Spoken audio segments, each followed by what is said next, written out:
نحمده ونصلي على رسوله الكريم اما بعد محترم صدر مکرم اور عزیز سامعین لطف، آج کے اس بزم سلیمانی میں ایک ایسی شخصیت کی جاویدہ حیات کے چند پہلوؤں کو اجاگر کرنا ہے جن کے بارے میں اگر کہا جائے کہ اس باکمال شخص کا اگر ورود مسعود نہ ہوتا تو ہندوستان کی سرزمین پر کوئی ایسا مرد خدا نہیں تھا جو مسلمانوں کے اندر شعار الوحید الی الاسلام من جدید کی صدا لگاتا، بلکہ یہاں کی مذہبی آبادی تو افراط و تفرید کے اس عمیق سمندر کی طرف جانے لگی تھی جہاں کی ولادوں سے پورا عالم سہم جاتا تھا۔ اس سے میری مراد علامہ وحید الدین فراہی کا علاقہ اعظم گڑھ کا وہ فرزند ارجمند ہے جسے دنیا علامہ شبلی نعمانی کے نام سے جانتی و پہچانتی ہے۔ سامعین، ولادت و تعلیم و تربیت امت مسلمہ کا یہ حسین استعارہ، آسمان عالم سے ارض ہند پر مکین یہ ستارہ، علم کی دنیا کا یہ بحر بے قرار، اعظم گڑھ کے گاؤں جیراجپور کے ایک مسلمان راجپوت گھرانے میں 4 جون 1857 عیسوی کے ایک ایسے ماحول میں صفحہ ہستی پر جلوہ افروز ہوا جب پورے ملک میں سفید فام قابلوں کے خلاف جنگ کی آگ خاصوان کو متاثر کیے ہوئے تھی۔ اس تاریخ ماحول میں آپ بقائے نور بن کر تشریف لائے اور تھوڑے ہی عرصے میں امت مسلمہ کے قلوب کو اپنے ایمانی قوت کی روشنی سے مستنیر کر گئے۔ سامعین، آپ کی ابتدائی تعلیم ماحول کے مطابق گھر پر مولانا فاروق چڑیا کوٹی کی نگرانی میں ہوئی۔ مزید تعلیم کے لیے مدرسہ عربیہ اعظم گڑھ میں داخل ہوئے۔ آپ کی تعلیمی سفر کی تفصیلات بیان کرتے ہوئے آپ کے شاگرد رشید علامہ سید سلیمان ندوی علیہ الرحمہ لکھتے ہیں کہ علامہ مرحوم نے درسیات کی تکمیل اگرچہ مولانا فاروق ہی سے کر لی تھی، لیکن ان کے علمی ذوق نے آمادہ کیا کہ وہ ان درسگاہوں کی بھی خاک چھانے جہاں سے علم کی تشنگی بجھے اور مزاج کو تسکین حاصل ہو۔ چنانچہ ہندوستان کے مختلف گوشوں میں حدیث و فقہ اور ادب وغیرہ کے جو اساتذہ اپنے اپنے فن میں یگانہ روزگار سمجھے جاتے تھے، ان سے استفادے کے شوق نے بارہا آپ کے دامن دل کو کھینچا، مگر فیملی لو کے آگے مجبور تھے۔ لیکن کب تک؟ بالآخر آپ کے دل میں لگ رہی علم کی چنگاری نے والدہ کے اندر وہ حوصلہ پیدا کیا کہ آپ اپنے جگر پارے کو نگار خانہ علم میں روانہ کر دیں۔ چنانچہ اس طرح آپ نے اپنے زمانے میں ماہرین فن سے استفادہ کیا۔ خدمات علامہ شبلی نعمانی علیہ الرحمہ کی عملی زندگی کا آغاز 1883 عیسوی میں اس وقت شروع ہوتا ہے جب سر سید احمد خان نے آپ کو اپنے محمدن کالج میں بطور عربی و فارسی اسسٹنٹ پروفیسر مقرر کیا۔ پھر یہیں سے باقاعدہ آپ کی تحقیقی و تصنیفی زندگی کا بھی آغاز ہو گیا۔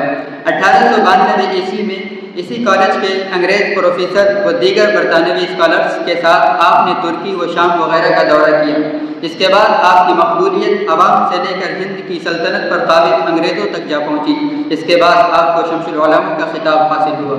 16 سال یہاں تدریسی خدمات انجام دیتے ہوئے 1898 عیسوی میں جب سر سید احمد خان کا انتقال ہو گیا تو آپ نے اعظم گڑھ مراجعات فرمائی اور 1902 عیسوی میں حیدرآباد، پھر 1905 عیسوی میں لکھنؤ دارالعلوم ندوۃ العلماء جو کہ ابھی اپنے ابتدائی مرحلے میں تھا معتمد تعلیمات کی ذمہ داری سنبھالی۔ دارالعلوم ندوۃ العلماء جو کہ 1894 عیسوی میں قائم ہوا تھا۔ ندوۃ العلماء کی تحریک علامہ شبلی کے دل کی آواز تھی۔ روز اول سے وہ نہ صرف یہ کہ اس کی ساری سرگرمیوں سے واقف تھے بلکہ وہ اس ادارے کی تعمیر و ترقی کو اپنے خوابوں کی تعبیر سمجھتے تھے۔ جب ندوے کے حالات خراب ہو گئے تو علامہ شبلی نعمانی علیہ الرحمہ نے 1904 عیسوی میں اپنی ملازمت چھوڑ دی اور لکھنؤ چلے آئے۔ پھر 1905 عیسوی سے 1910 عیسوی تک تقریباً 5 سال اس گلشن علم و ادب کی آبیاری کی۔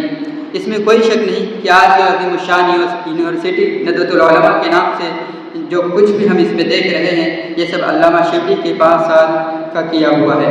علامہ شبلی کی زندگی کا سب سے عظیم کارنامہ مدارس کے نصاب کی اصلاح تھی۔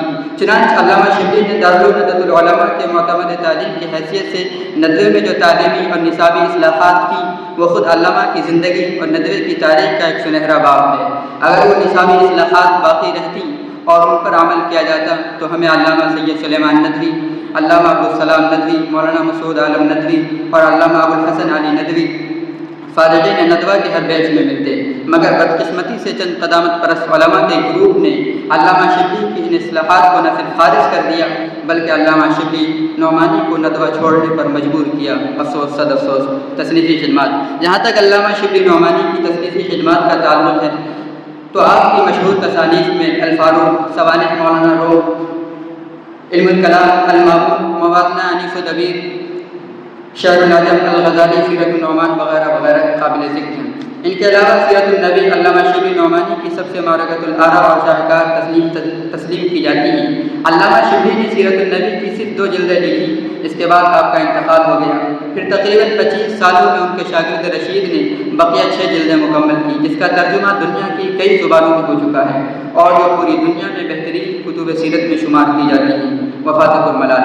ابھی ضرورت تھی کہ آپ کی شخصیت کے چشمہ فیض سے ایک بڑی تعداد فیضیاب ہوتی، مگر افسوس کی امت مسلمہ کا یہ عظیم ستارہ اپنے ساتھ ترقی کے بے شمار عزائم و ہمت کو لیے ہوئے دارالمصنفین کی بنیاد ڈال کر 18 نومبر 1914 عیسوی میں ٹوٹ کر گر گیا۔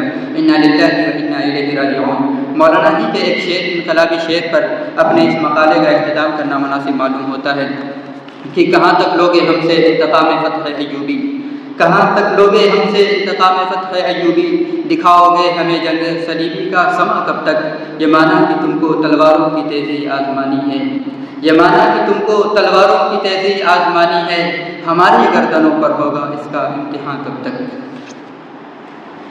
اب اس کے بعد